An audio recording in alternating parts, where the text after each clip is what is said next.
Cup में, तो rescue team का भी आज तक कोई पता नहीं चला कि वो रेस्क्यू टीम कहां चली गई। 1970 में एक पायलट यहां से लौट के आए थे, नाम था उनका ब्रूइस गर्नन।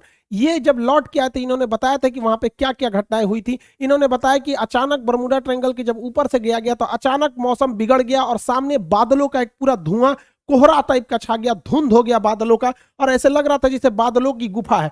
ये इन्हें कुछ दिख नहीं रहा था। इसमें जब प्रवेश किए तो ये खत्म होने का नाम ही नहीं ले रहा था। इसके अंदर मौसम इतना खराब था और इनका रेडियो फ्रीक्वेंसी भी गड़बड़ काम करी थी, इलेक्ट्रॉनिक्स वगैरह काम करना छोड़ दिए थे इनके जहाज के, और इनकी जहाज की रफ्तार बहुत ही तेज हो गई थी और रडार पे कोई भी दूसरा रेडियो स्टेशन या एयरपोर्ट अथॉरिटी का कोई भी रडार सिग्नल मैच नहीं कर रहा था। इन्हें कुछ समझ में नहीं आ रहा था, और लेकिन ये जहाज को आगे की ओर ले जा रहे थे।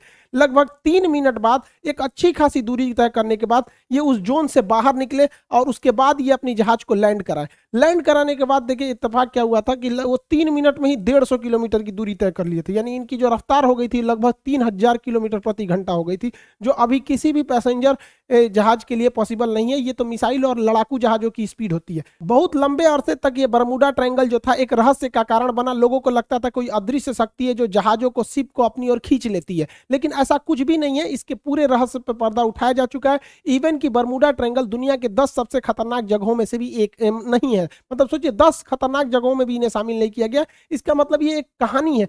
फेमस हो जाता है कोई कोई चीज बहुत ऐसे ही कि जहाजों को निगल जाता है, ये होता है, ऐसा कुछ नहीं होता है। यहाँ कुछ नेचुरल घटनाएं होती है, कोई सुपर नेचुरल नहीं है जिसका लॉजिक भी अवेलेबल है। सबको हम लोग समझते हैं। जो जहाजों का मलबा गया वो नीचे समुद्र के तल पे। देखिए यहाँ जो एरिया है बरमूडा का, जो एरिया, इस एरिया के नीचे ज्वालामुखी है सब, और ये ज्वालामुखी विस्फोट करते हैं सब। जब भी ज्वालामुखी विस्फोट होता है तो कुछ जहरीली गैसें निकलती हैं, इसमें मीथेन वगैरह की मात्रा निकलती है। मीथेन गैस वगैरह जब पानी से मिलता है तो उसकी डेंसिटी को एकदम घटा देता है। जब डेंसिटी, समुद्र की डेंसिटी घट जाती है, तो जहाजों को डिजाइन किया गया रहता है समुद्र की डेंसिटी के हिसाब से, उसके घनत्व के हिसाब से, ताकि वो ऊपर तैर सके।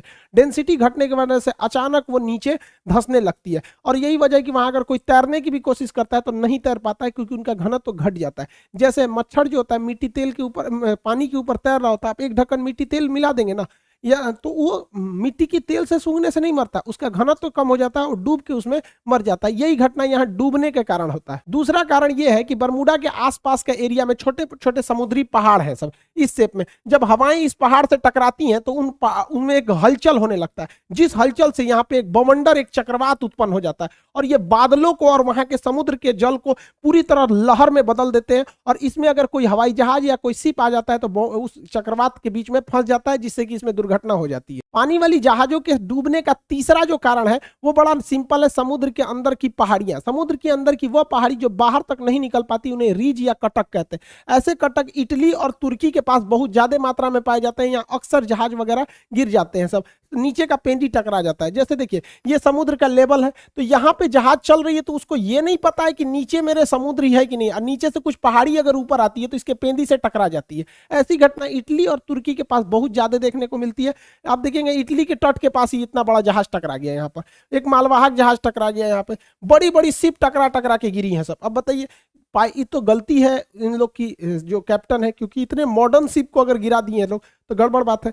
उस समय जहाजों की दुर्घटना ज्यादा होती थी क्योंकि न रडार था न सोनार था।